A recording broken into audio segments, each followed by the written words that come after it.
श्री कृष्ण। जय श्री कृष्ण। सब बुजुर्गों ने, भाई बहनों ने और नौजवानों ने राम राम। आज गीता की पावन धरती पर आके मने घणी खुशी हो रही है।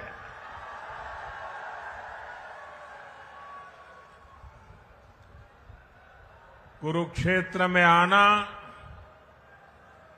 भारत की संस्कृति के तीर्थ के दर्शन करना मन को भर देता है। यहां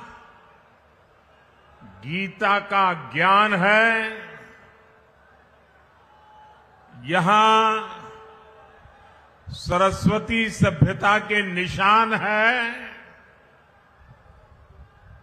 ये गुरु गोविंद सिंह जी की छठी पातशाही की धरती है।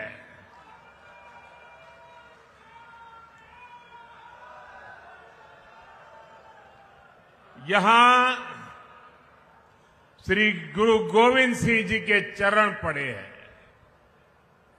ऐसी पावन धरती से मैं आपसे फिर एक बार भाजपा सरकार बनाने का निवेदन करने आया हूं।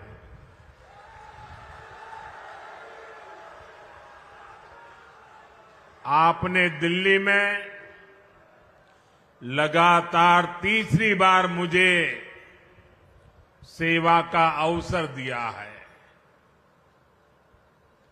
और यहां जो उत्साह दिख रहा है, मेरा राजनीतिक अनुभव मुझे कहता है कि हरियाणा ने भाजपा की हैट्रिक लगाना तय कर लिया है।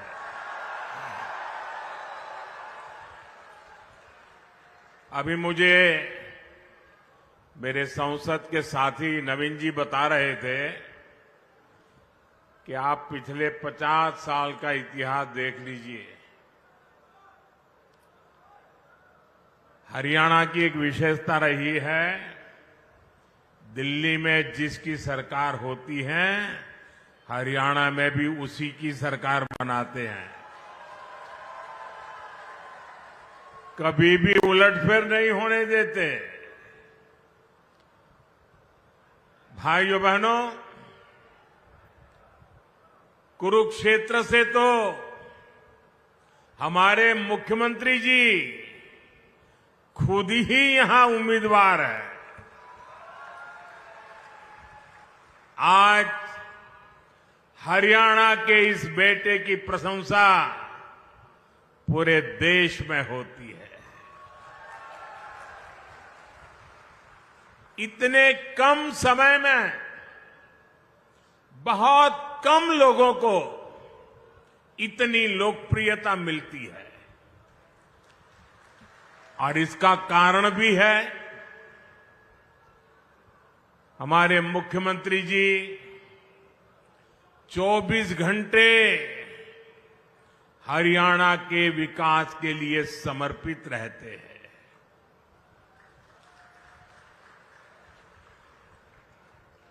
हरियाणा का जो भी व्यक्ति मिलेगा वो कहता है कि भाई हमारे मुख्यमंत्री जी तो विनम्रता के संबंध में, नम्रता के संबंध में हमारे हरियाणा का गौरव बढ़ा देते हैं। उनका व्यक्तित्व बहुत सहज है,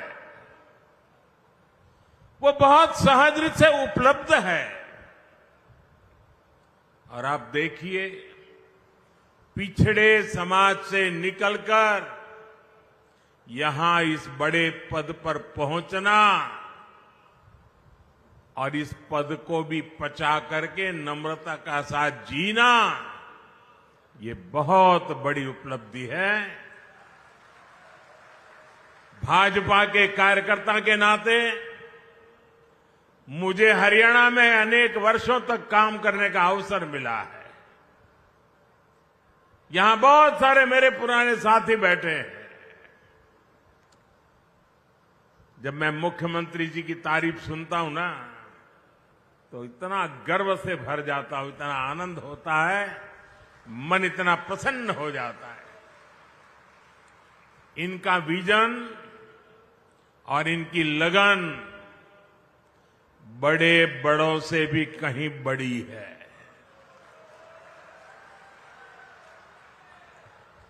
मैं आज हरियाणा के लोगों के पास आया हूं।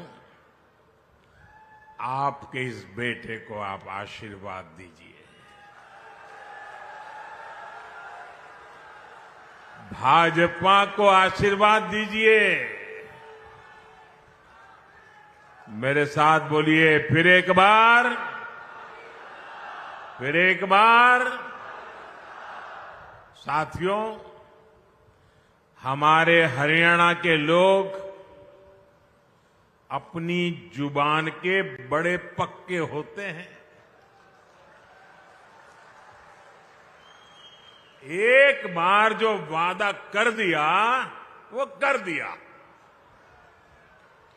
भाजपा ने भी हरियाणा से यही सीखा है, और मैंने तो हरियाणा की रोटी बहुत खाई है।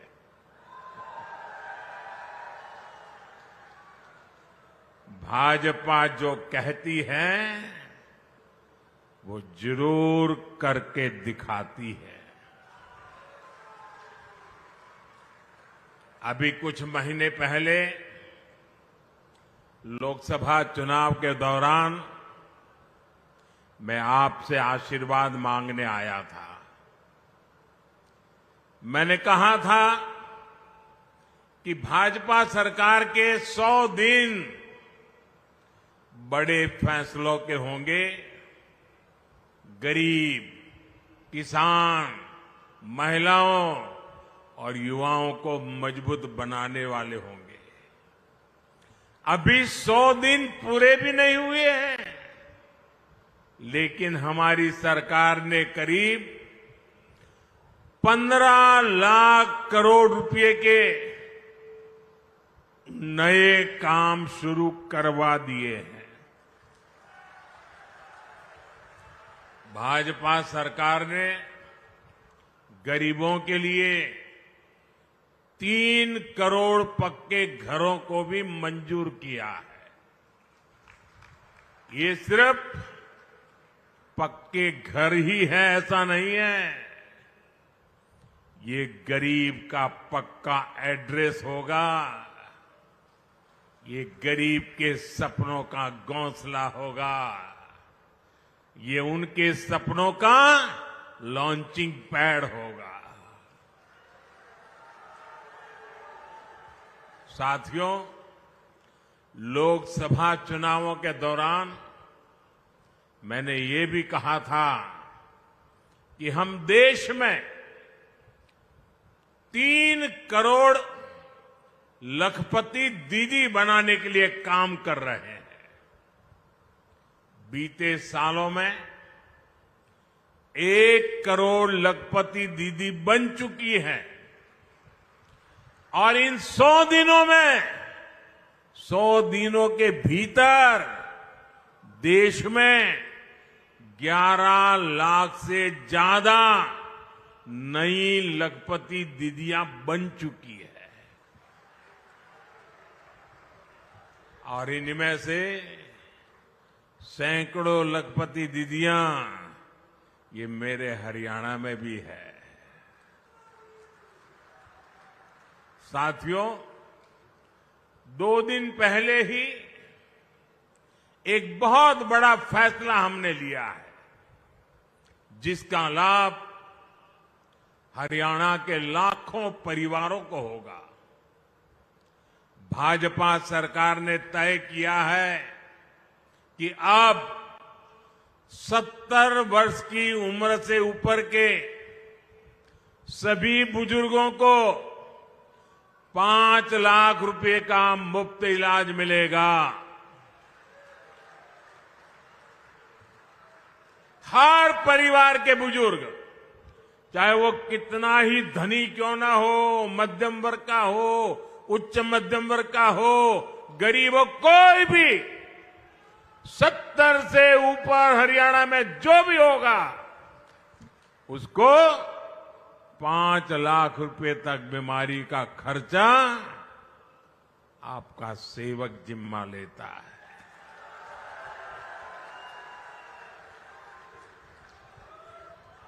अब उसके इलाज के लिए उसके बच्चों को फिक्र करने की जरूरत नहीं है।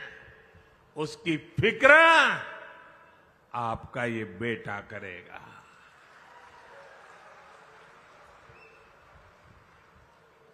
देश के बुजुर्गों को दी गई गारंटी मोदी ने पूरी कर दी है। मैं हरियाणा के सभी भाइयों और बहनों से कहूंगा, आप अपने बाल बच्चों का ध्यान रखिए। आपके माता पिता की चिंता आपका ये बेटा, आपका ये भाई कर रहा है। साथियों, हरियाणा में भी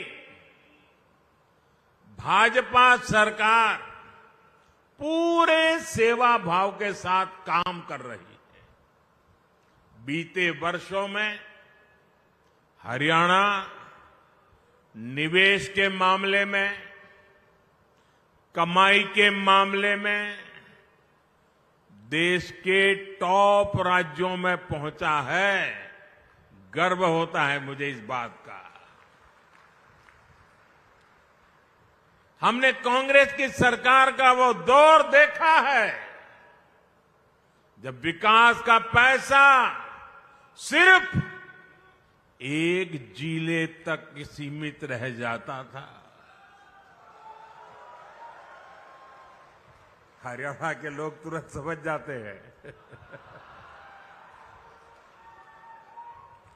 इतना ही नहीं, वो पैसा किस किस की जेब में जाता था ये भी हरियाणा का हर बच्चा जानता है। भाजपा ने पूरे हरियाणा को विकास की धारा से जोड़ा है। भाजपा सरकार आने से पहले हरियाणा के आधे घरों में नल कनेक्शन नहीं था। आज हरियाणा में करीब करीब 100% नल कनेक्शन वाला ये राज्य बन रहा है। साथियों, भाजपा की सरकार देश में गरीब और मध्यम वर्ग के लिए बिजली का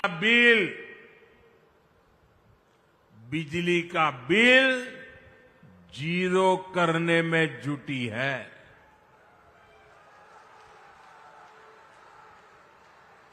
और इसके लिए हमने पीएम सूर्यघर मुफ्त बिजली योजना शुरू की है। इसके तहत केंद्र सरकार हर परिवार को, यहां बैठे हुए सबको कहता हूं, मोदी है, मौका मत जाने दीजिए। और हरियाणा का तो मुझ पर विशेष अधिकार है भाई। हर परिवार को करीब 80,000 रुपये की मदद दी जा रही है। इस देश में कभी ऐसा नहीं हुआ कि एक एक परिवार के लिए 80,000 रुपया।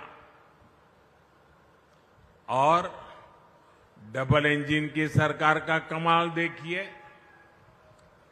मोदी ने तो कहा मैं 80,000 दूंगा, इसमें हरियाणा के हमारे भाजपा के लोगों ने तय किया है, हरियाणा के हर घर को 30,000 रुपए की मदद यहां की सरकार एक्स्ट्रा, यानी 1,10,000। साथियों, आपकी कमाई बढ़े, आपके पैसे बचे, ये भाजपा सरकार की बड़ी प्राथमिकता है। साथियों, हरियाणा ने हमेशा से मुझे बहुत प्यार दिया है। यहां के दूध, दही, हरियाणा की रोटी और माताओं बहनों के स्नेह का कर्ज चुकाना मेरे लिए बहुत मुश्किल है। इतना बड़ा कर्ज मुझ पर है। इसलिए मैं अपना कर्तव्य समझकर आज आपसे कुछ बातें करना चाहता हूं। और ये बातें भाजपा की भलाई के लिए नहीं है।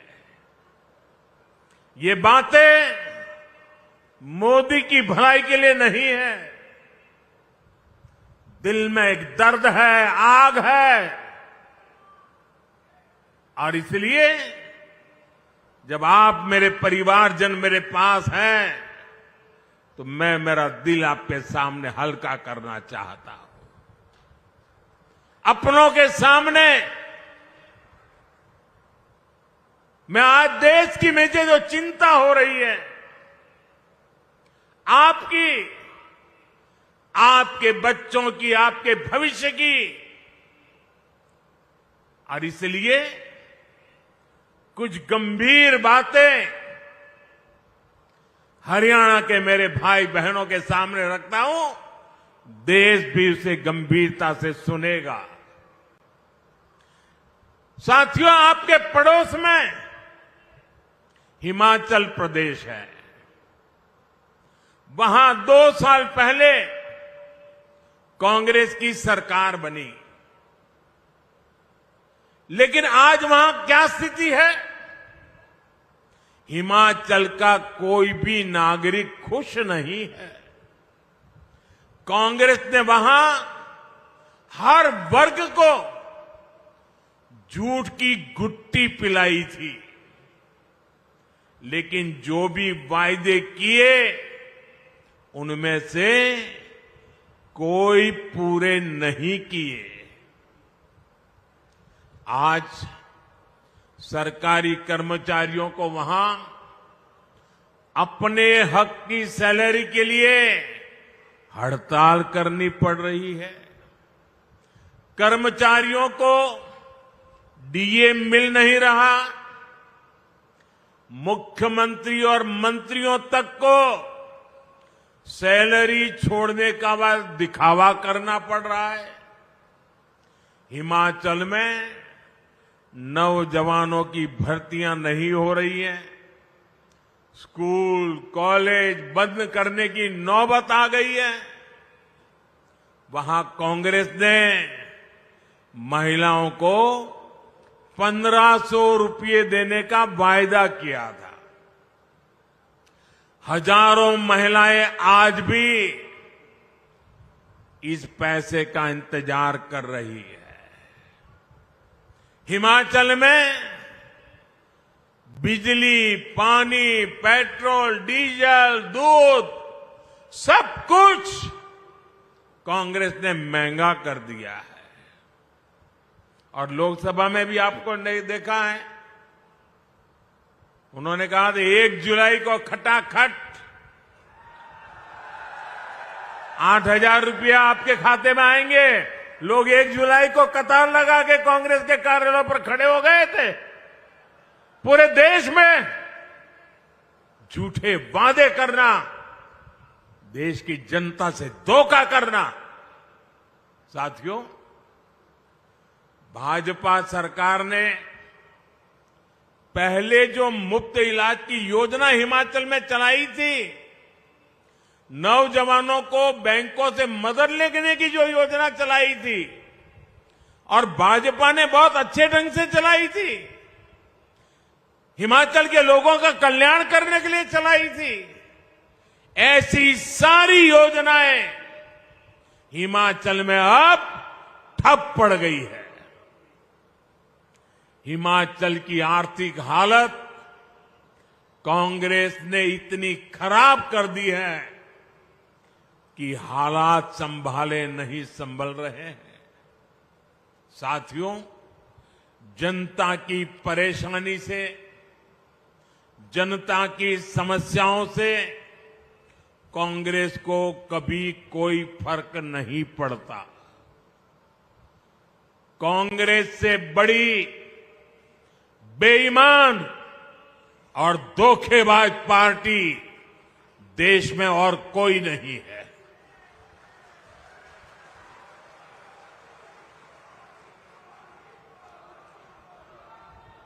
कांग्रेस के झूठ पर विश्वास करके वो लोग पछता रहे हैं जिन्होंने अपने राज्य में कांग्रेस को मौका दिया।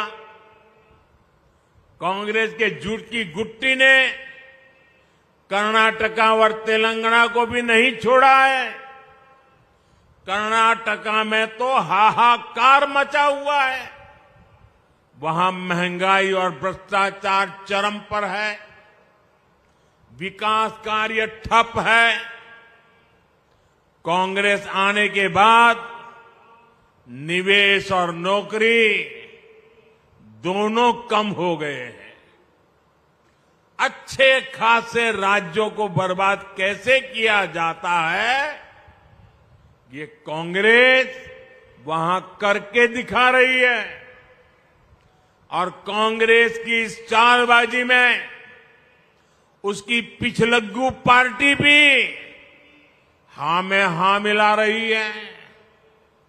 ये कट्टर बेईमान पार्टी है।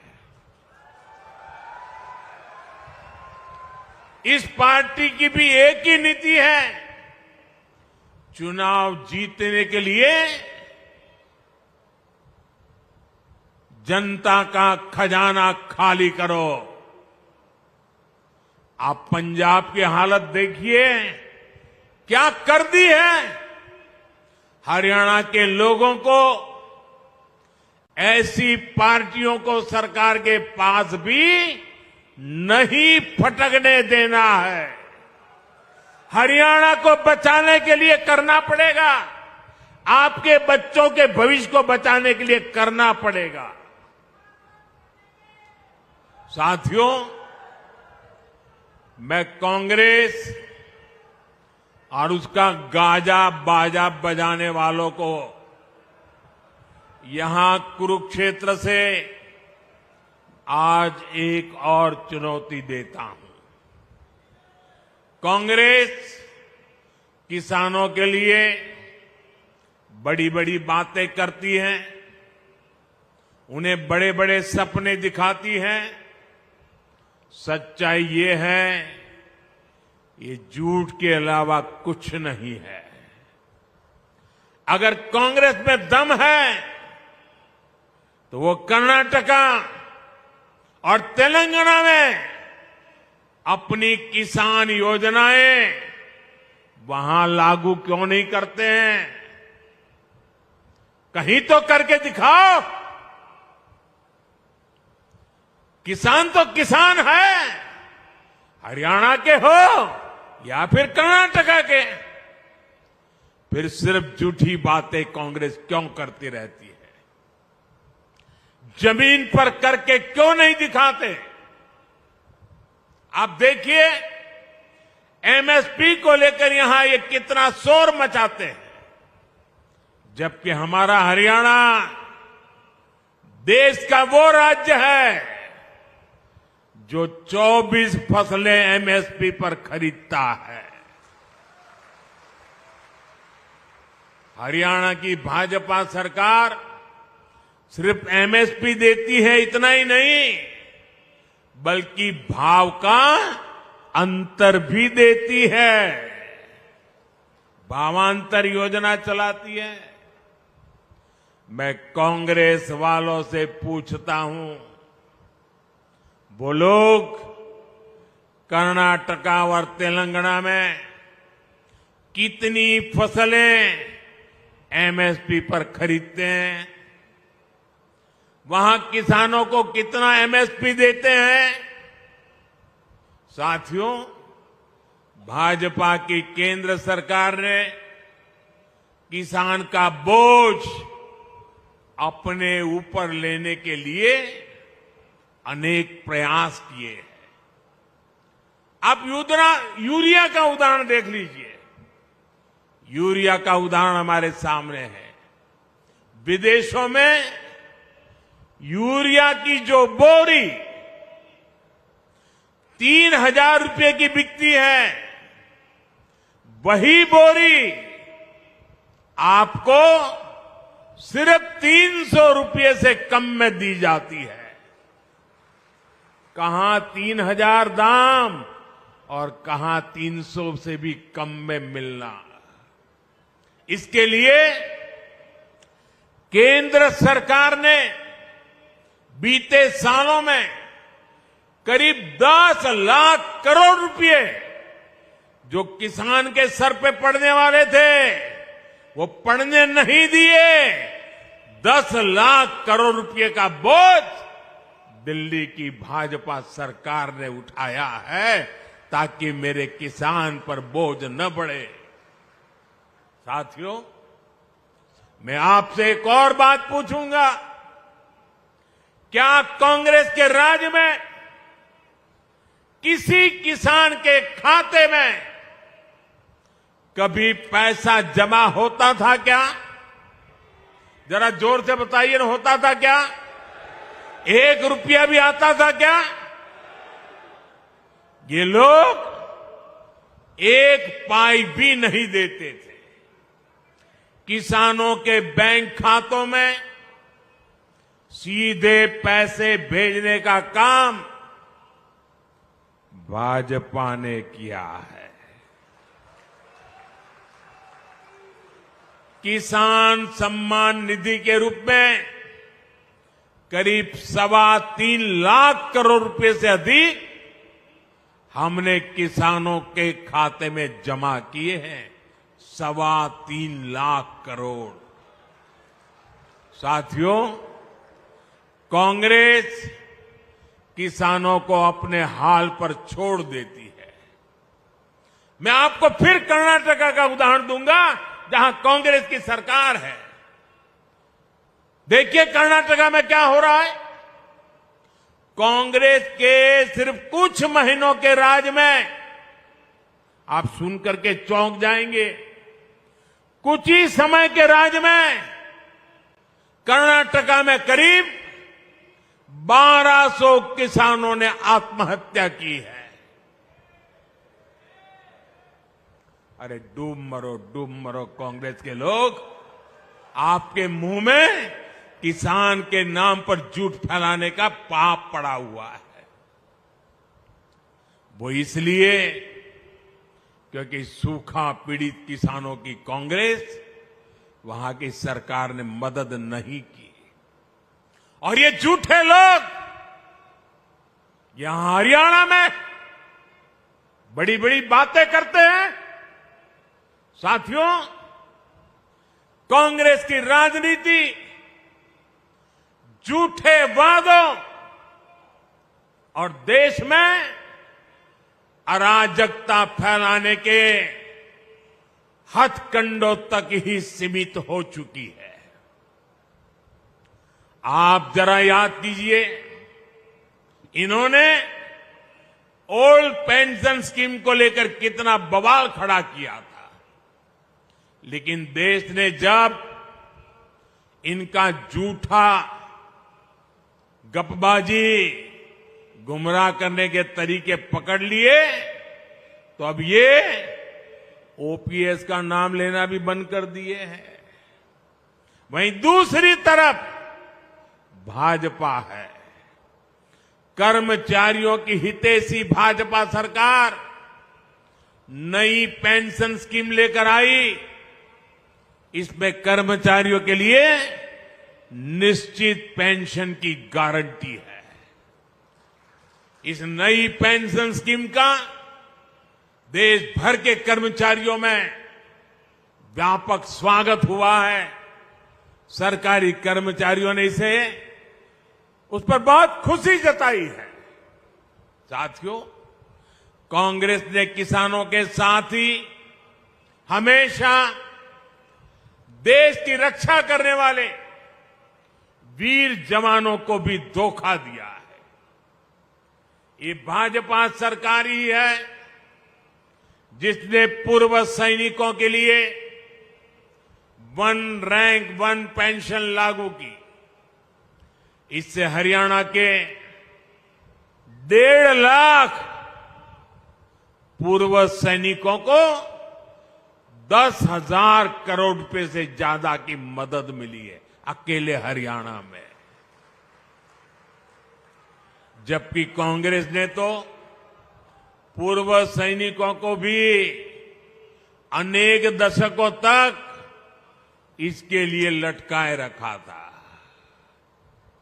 और जब मुद्दा बड़ा हो गया तो बजट में सिर्फ 500 करोड़ रुपए रखे ताकि पूर्व सैनिकों की आंखों में धूल झोंक सके। साथियों, मुझे बराबर याद है 15 सितंबर 2013 को भारतीय जनता पार्टी ने मुझे प्रधानमंत्री पद के उम्मीदवार के रूप में घोषित किया था और मेरा पहला सार्वजनिक कार्यक्रम 15 सितंबर को रेवाड़ी में हुआ था। पूर्व सैनिकों का कार्यक्रम हुआ था और मैंने पूर्व सैनिकों के सामने मंच से सामने सर झुकाकर कहा था कि मैं आपकी तपस्या को कभी बेकार नहीं जाने दूंगा। मैं वो आरोपी लागू करूंगा। कांग्रेस वालों ने 500 करोड़ का खेल खेला था। साथियों, सरकार में आने के बाद हमने वो आरोपी लागू किया। इतना ही नहीं, कुछ दिन पहले ही हमने ओआरओपी का तीसरा रिवीजन भी कर दिया है और इस अक्टूबर से मेरे पूर्व फौजी भाइयों को इसका भी लाभ मिलने लग जाएगा। साथियों, मैं यहां आने से पहले जम्मू कश्मीर में था। वहां भी चुनाव हो रहे हैं। वहां कांग्रेस पार्टी आर्टिकल 370 धारा 370 को फिर से बहाल करने का समर्थन कर रही है। क्या ये आपको मंजूर है? क्या कश्मीर को अलग होने देना है? ऐसा पाप करने वाली कांग्रेस को सजा देनी चाहिए कि नहीं देनी चाहिए? यानी कुछ साल पहले तक वहां हरियाणा के हमारे वीर सैनिकों पर जो पत्थर चलते थे, आतंकवादी बम बंदूक की गोलियां चलाते रहते थे, मेरे हरियाणा के वीर सपूत हर सप्ताह कहीं न कहीं से तिरंगे में लपेटकर उनका शरीर घर लौटता था, वो शहीद हो जाता था। कांग्रेस धारा 370 वापस लाने का समर्थन करके उस दौर को वापस लाना चाहती है। कांग्रेस आतंक और अलगाव के उस कालखंड को वापस लौटाना चाहती है। वो कालखंड जिसके कारण हरियाणा की अनेक माताओं को अपनी संतानें गंवानी पड़ी। कांग्रेस हरियाणा की माताओं से उनकी संतानें छीनना चाहती है। आप मुझे बताइए, क्या कांग्रेस को आर्टिकल 370 फिर वापस लाने देंगे क्या? देश लड़ाई लड़ेगा कि नहीं लड़ेगा? साथियों, कांग्रेस के लिए तुष्टीकरण ही सबसे बड़ा लक्ष्य है। आज तो हालात ये हो गई है कि कांग्रेस के राज में कर्नाटका में गणपति जी को भी सलाखों के पीछे डाला जा रहा है। गणपति जी को पुलिस के डिब्बे में बंद कर दिया। पूरा देश आज गणेश उत्सव मना रहा है और कांग्रेस विघ्नहर्ता की पूजा में भी विघ्न डाल रही है। तुष्टीकरण के लिए कांग्रेस कुछ भी कर सकती है। साथियों, गांधी जी हमेशा सत्य की वकालत करते थे।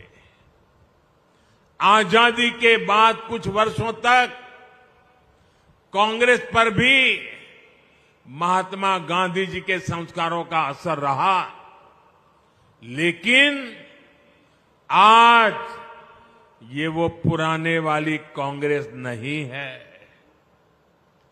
आज की कांग्रेस यानी ये अर्बन नक्सल का नया रूप बन गई है।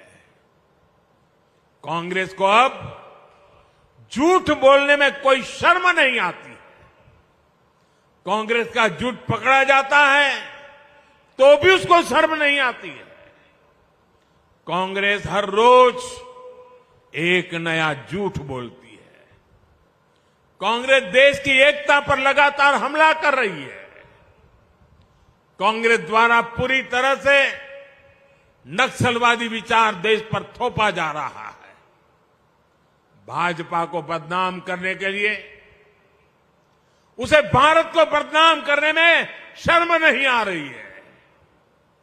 इसलिए आपको कांग्रेस और उसके साथियों से सावधान रहना है। साथियों, आज मैं हरियाणा की धरती से एक और विषय उठाना चाहता हूं। भारत में सबसे बड़ा दलित विरोधी, ओबीसी विरोधी, आदिवासी विरोधी अगर कोई है तो वो कांग्रेस का परिवार है।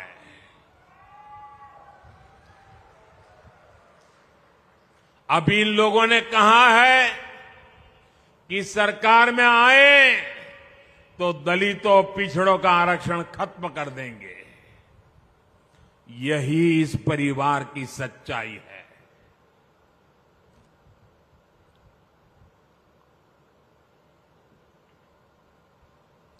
कांग्रेस का परिवार हमेशा से ही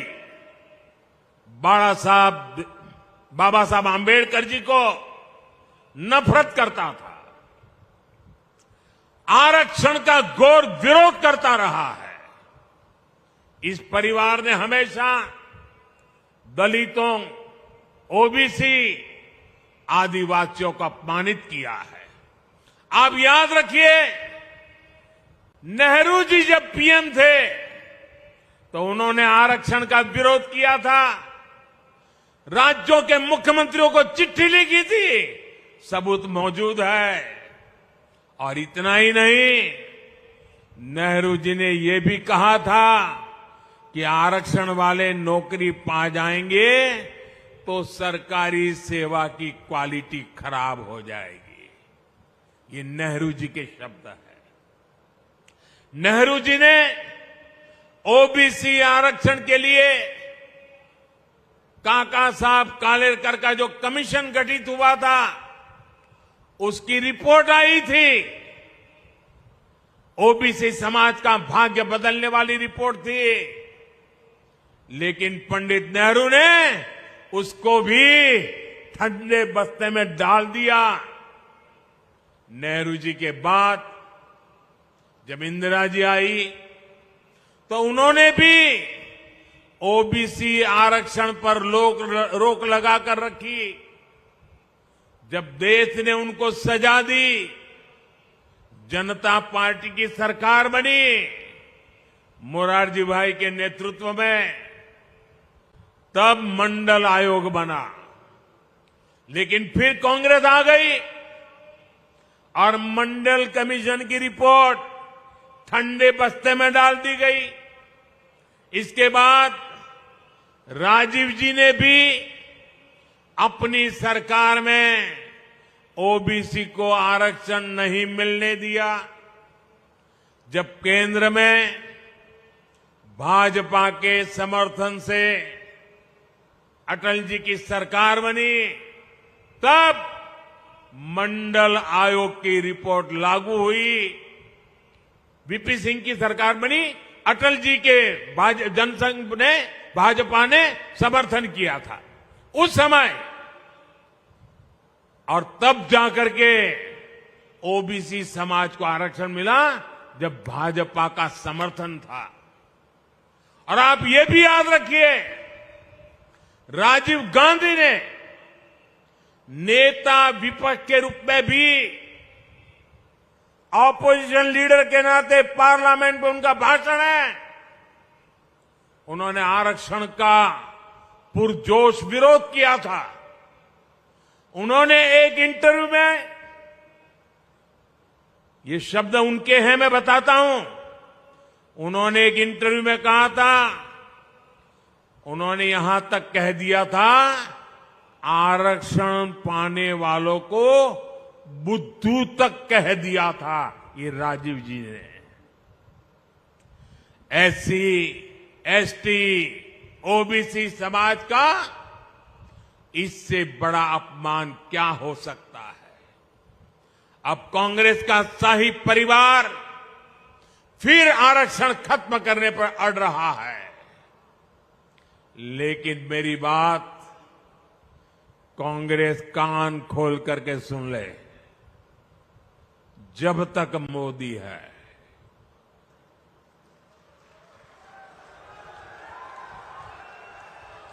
जब तक मोदी है, तब तक बाबा साहब आंबेडकर के दिए आरक्षण में से रत्ती भर भी लूट नहीं करने दूंगा, हटाने नहीं देने दूंगा।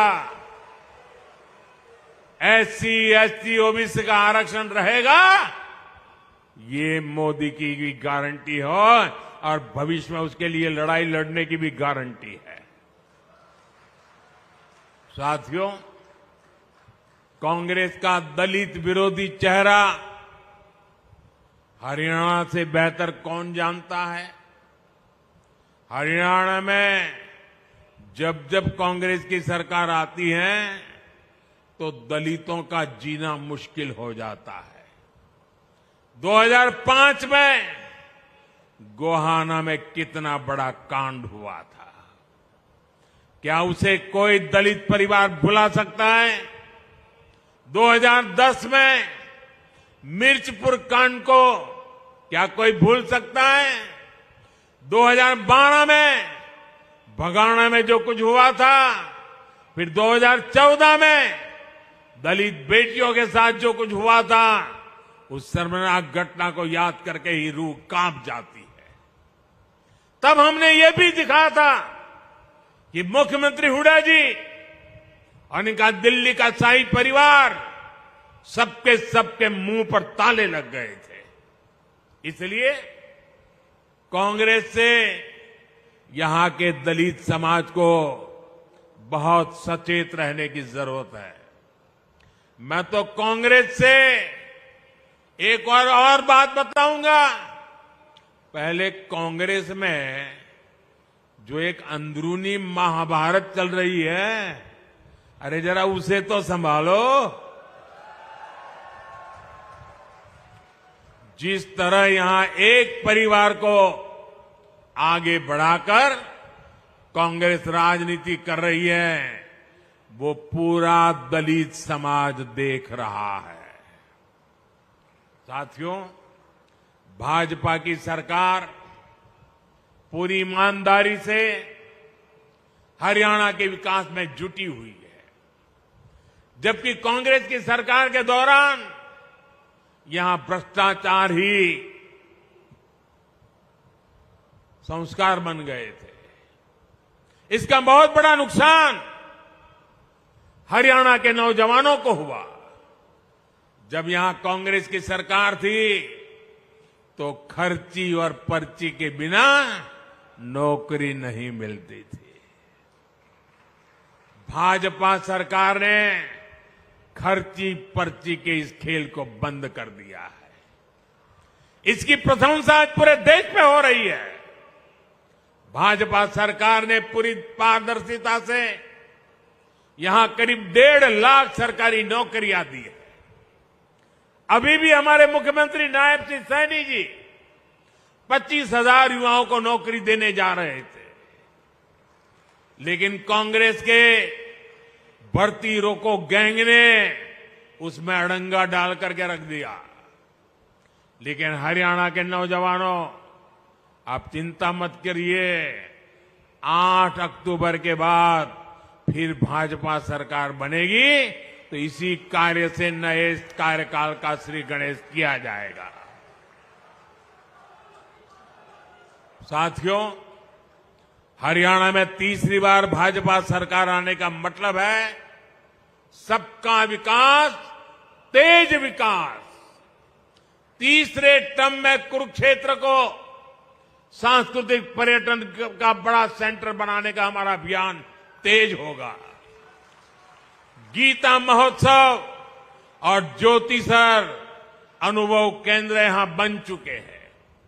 संत रविदास जी के भव्य स्मारक पर भी काम शुरू हो चुका है। विकास कैसे हर काम तेजी से हो, इसके लिए तीसरी बार यहां पूर्ण बहुमत की भाजपा सरकार बनानी है। 5 अक्टूबर को कमल निशान पर उंगली दबानी है। आप सभी के आशीर्वाद फिर एक बार भाजपा सरकार बनाएंगे। इतनी बड़ी तादाद में, इतने बड़े उमंग और उत्साह के साथ आए हुए आप सबको मैं हृदय से धन्यवाद करता हूं।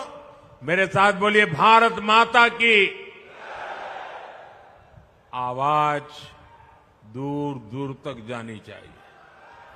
भारत माता की, भारत माता की, भारत माता की। बहुत बहुत धन्यवाद।